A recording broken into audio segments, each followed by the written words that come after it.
Hello, everyone. My name is Tolu. Probably my most famous nickname will be Tolls, so you can call me Tolls.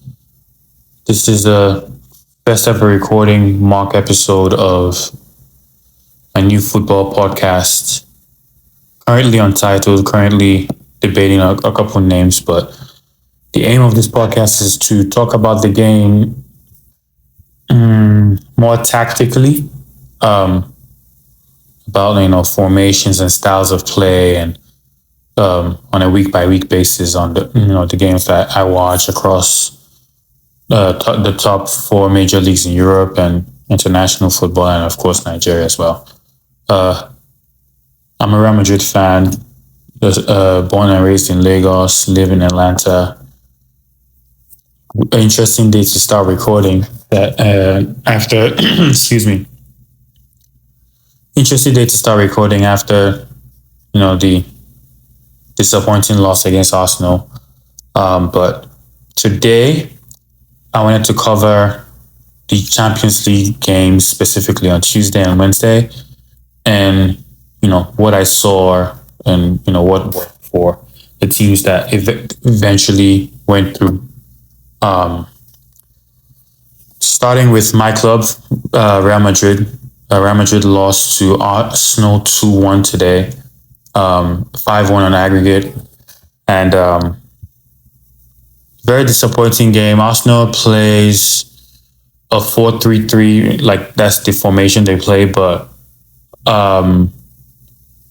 they try and overload the midfield, specifically when Luis Skelly has the ball, who played amazing both legs, driving with the ball from left back into the midfield to create an overload. That kind of helped them a lot, dominate the Real Madrid midfield. And of course, the second leg, it was Real Madrid had to go for it. So the chances for Arsenal to score on the counter was high, and they eventually did score on a counter. I believe both goals. The first one was a flick on from, I believe, Moreno, when Rudiger and Fran Garcia went for the same ball, which was obviously a mistake because that left Saka running towards goal. Rudiger caught up with him and faced up with him. Then there's a mismatch there because now Fran Garcia is playing center back. When they were trying to switch back into their formations, Rudiger and Fran Garcia, after Saka released the ball into the midfield, I believe to Odegaard, immediately they made that switch back. Rudiger going back to center back, Fran Garcia going to left back. The goal happened. So, at that level, little details is what kind of separates teams, and that was a major detail there. And of course, the last goal is just chasing the game.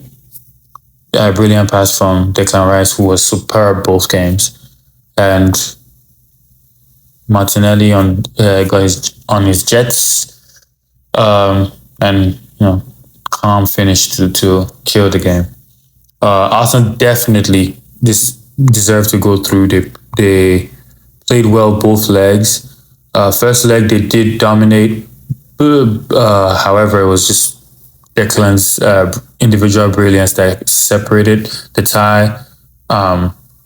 And hopefully, as a Madrid fan, the game will show Real Madrid as a club and Carlo Ancelotti and the players the obvious about them being a disjointed team, and figure out a solution for that, because they're still going for the league and they're in the Copa del Rey final, and the way they're going now, they're not going to win either. So some things need to change there.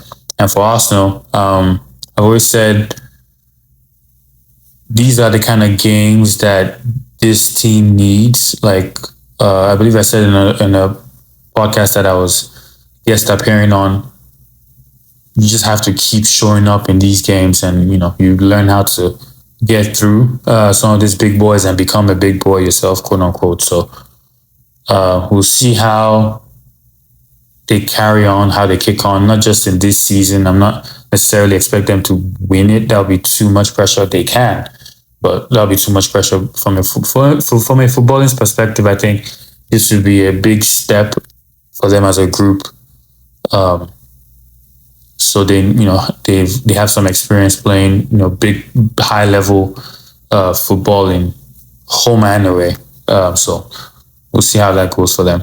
But all in all, Real Madrid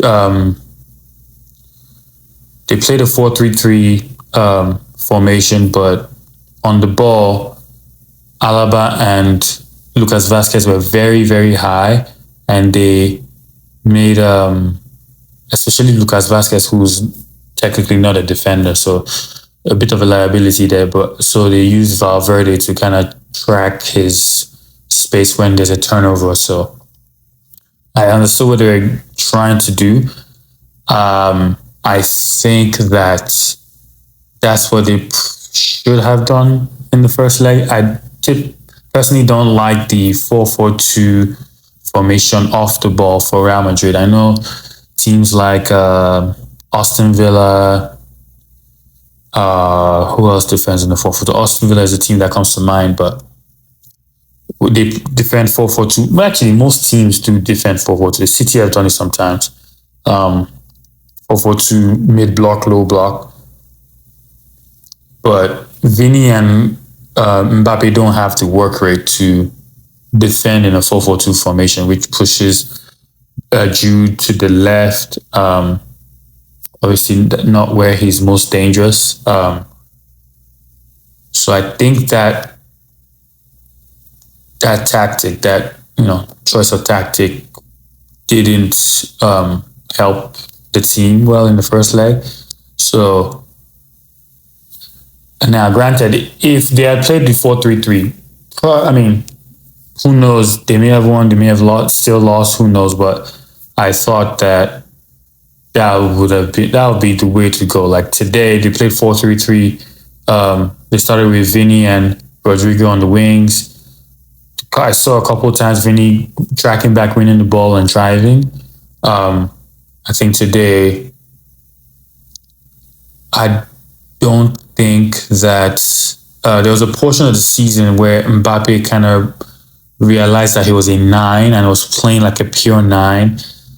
Of recent, especially these last 2 weeks, I'd say, not just 2 games, he's going back to his old roots of just drifting to the left. It's not something I necessarily blame him for. It's just old habits die hard. But I think just that presence in the box, Saliba did a fantastic job on him. But I mean, what you need from a striker is even though a great defender like Saliba is getting the best out of you, just keep going because all you need is just one chance. So anyway, we'll see how they kick on for the rest of the season, see how they do in La Liga and Copa del Rey, but they will need to fix up to win at least one of those titles, if not 2. For Inter Bayern, that was a very interesting matchup. Inter have if I'm not mistaken, the best defensive record in the Champions League this season. For me, they don't score enough goals, which usually worries me for like any team. But they are very, very, very dangerous. And they play 3-5-2, excuse me, but they played semi-fluid with their wing backs doing a lot of work defensively and offensively. Bastoni, probably one of the best ball-playing center backs in the game today. Driving with the ball, long passes. He's very, very strong defensively and on the ball, which, in today's game, that's gold dust. Then their wingbacks of Dumfries didn't play today, but typically it would be Dumfries and DeMarco. And Lautaro is, again, having a very good season, in my opinion. I think He's a top striker. He's like he has everything. His hold up play, close control, can link up very well, arrives late to the box to finish. Um, Very, very good play, and his tandem with Marcus Thuram is seems to be working in their league. In fact, they're going for the treble as well. So the only worry I have for them is not enough goals. I think, well, today they scored the goal that they needed. So, but if you don't have the habit of scoring, I just always worry. But defensively, of course, even they're very good, obviously, this season. However, how Bayern played them may, when they go play Barcelona, because Bayern crossed the ball a lot, Barcelona crossed the ball a lot. So it'll be interesting to see that matchup and see how that goes. But honestly, when they won that first leg, I kind of felt it was over because of their strong defensive record. Now, I didn't expect Bayern to score 2 goals. Brilliant finish from Harry Kane. Just shift to the right to make the defender spread his legs, shoot through the legs into the goal. Top number 9 finish. And Eric Dyer, nice looping header over. But I mean, conceding from 2 corners like that, I'm sure it was a gut punch. Because other than that, they didn't. Inter didn't really.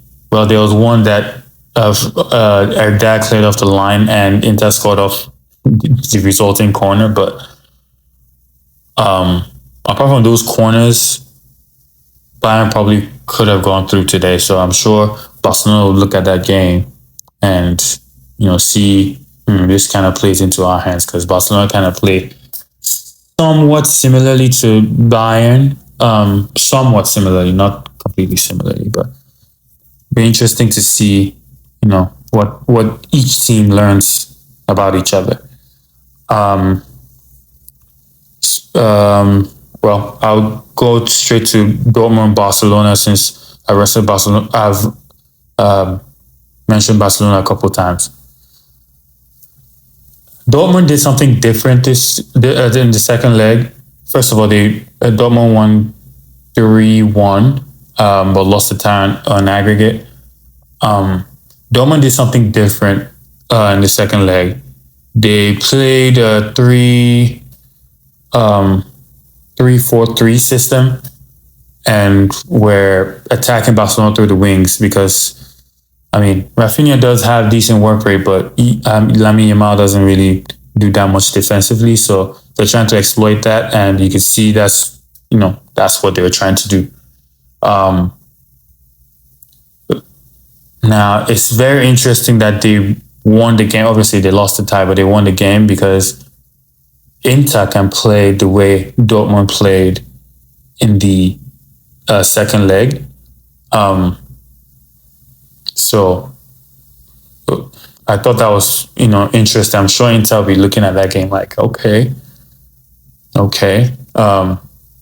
Even though Inter played a 3-5-2 and Dortmund played a 3-4-3, but again, the whole idea is to attack through the wings and exploit their fullbacks. Well, not fullbacks, but exploit their fullbacks. Yes, because of the lack of support of their wingers, particularly Lamine Yamal. So I won't be surprised if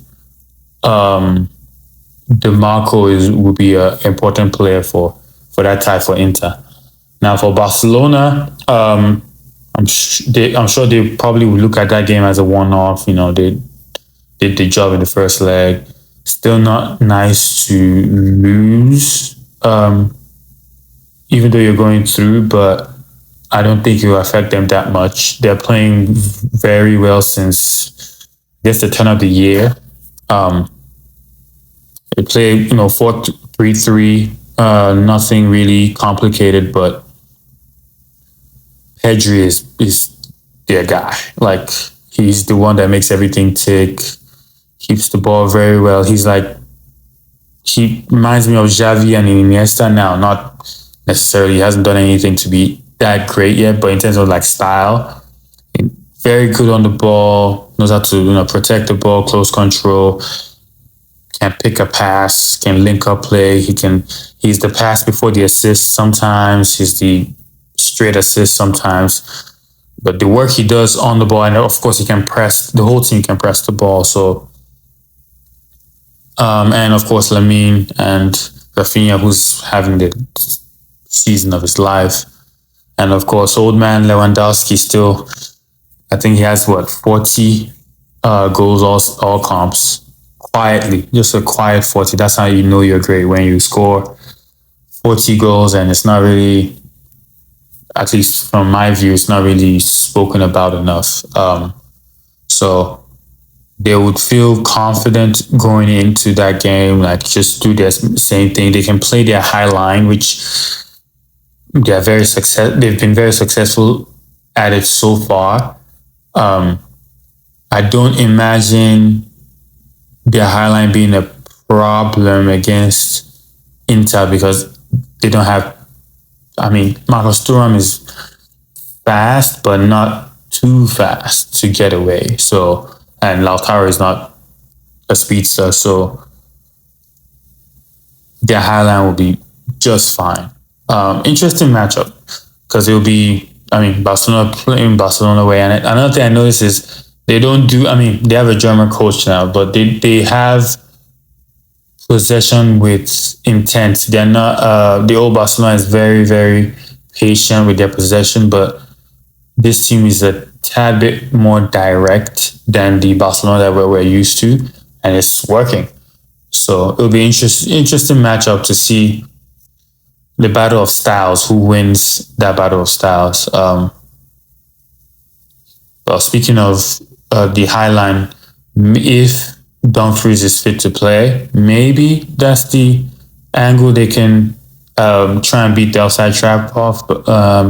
Because Inter kind of play again fluid with the ball. Sometimes their center backs are all over the place when they're on the ball. So interesting to see how that pans out.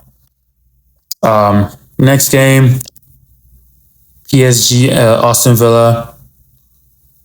PSG are playing very, very well. They're playing.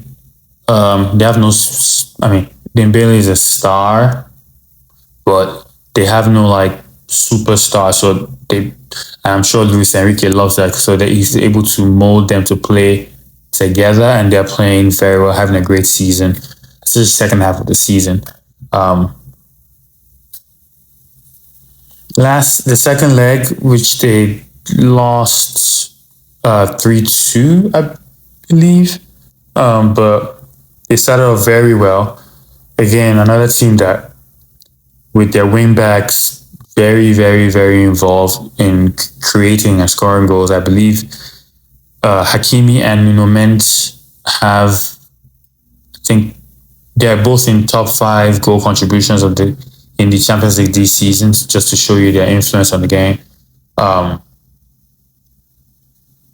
They can play different kind of ways. They can play 3 in the back with wing backs, but their midfield of Vitinha, João Gomes, and Fabian Ruiz, that's where the magic happens for them.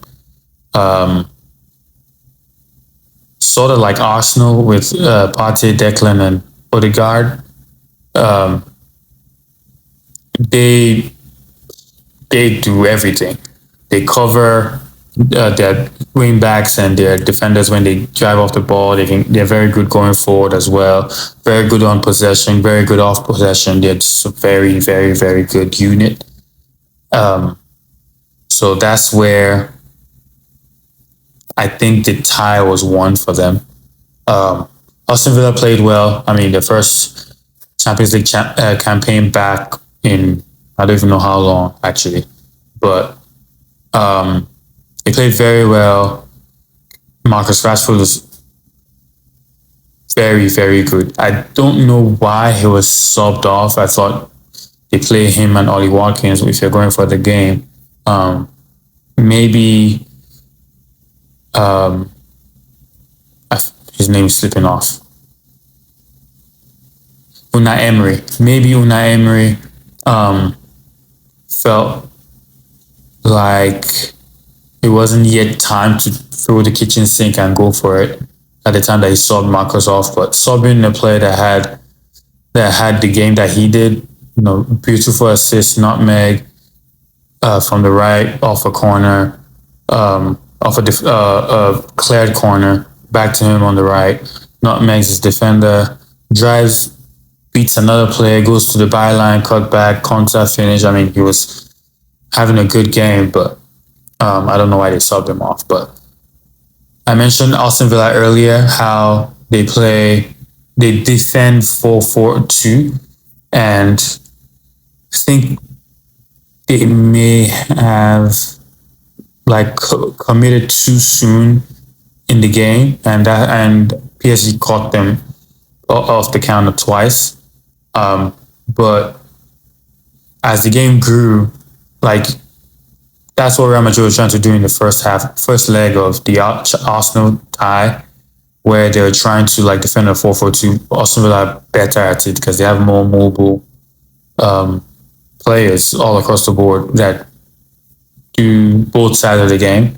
You can see when they finally settled into that defensive formation, they pretty much shut PSG down for the most part after those 2 goals.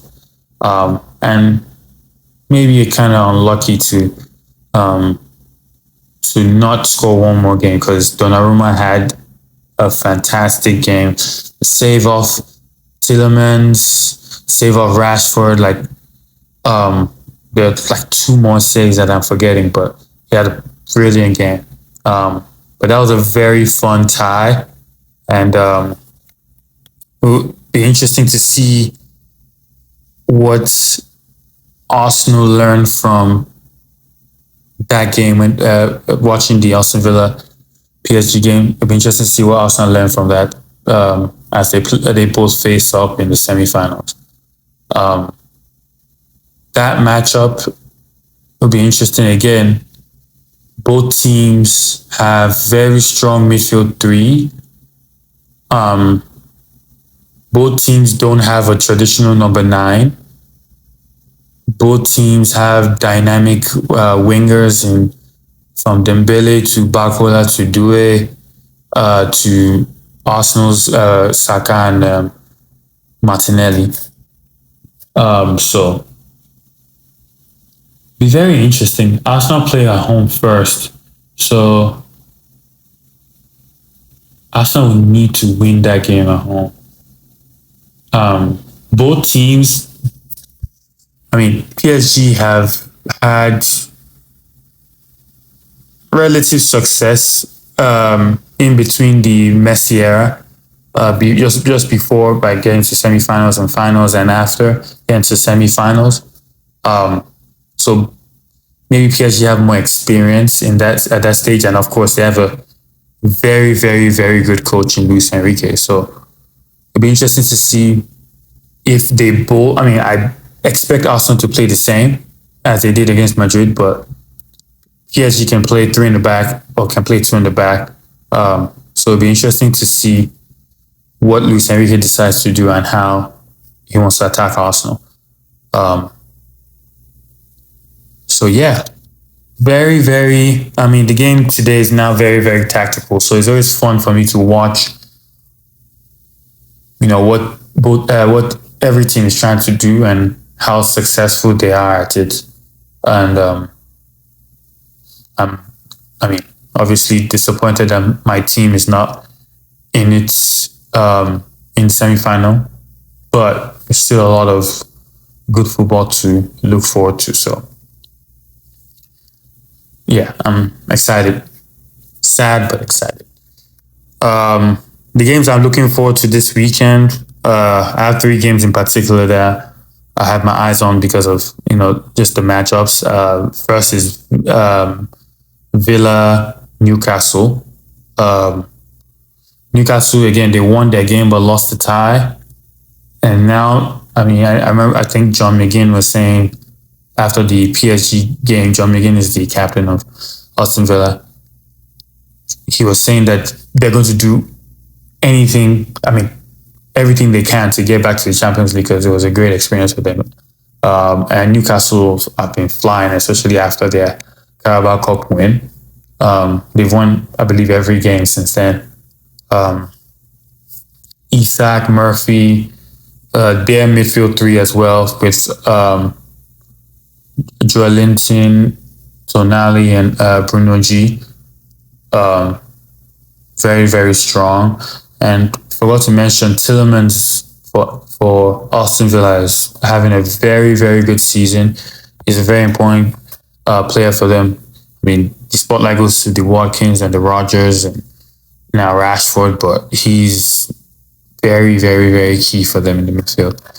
So it'll be interesting to see how that plays out. Both going for the Champions League, lots to play for. So I have my eye on that game. I have my eye on, of course, my team, Real Madrid versus Athletic.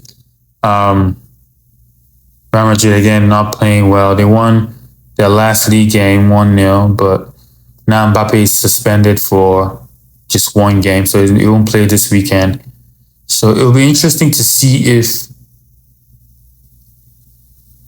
Carlo Ancelotti reverts to his formation last season now that Mbappe is out, and see, playing Vini and Rodrigo up top and Jude behind them, and see. It'll be interesting to see if he does that, or if he just brings in Endrick and from the start to play 4-3-3 or 4-4-2 or whatever.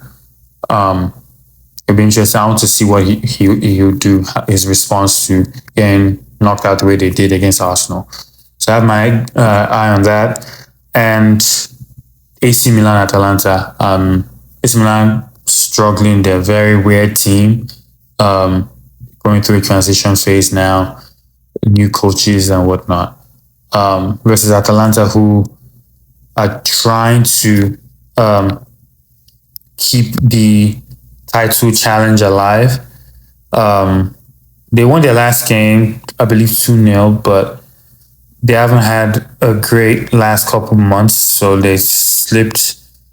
I think there was one time that they were top of the league, and now they're third, 10 points behind Inter. So at this point, they really can't afford any slip-ups. And AC Milan, I mean, they're down in ninth, so not necessarily the best season for them. But, I mean, big games, weird things happen in big games. So I'll be interested to see that. Weird things happen in big games, especially how Atalanta defend 1v1.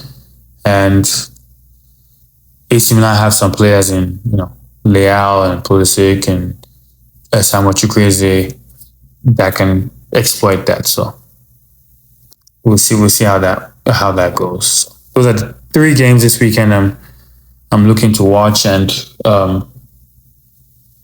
yeah, we'll see how that goes. That's the end of my rant. That's the end of my thoughts on the games that I saw yesterday and today, and hopefully you enjoy this. And if you don't agree with some of the things I said, then please let me know.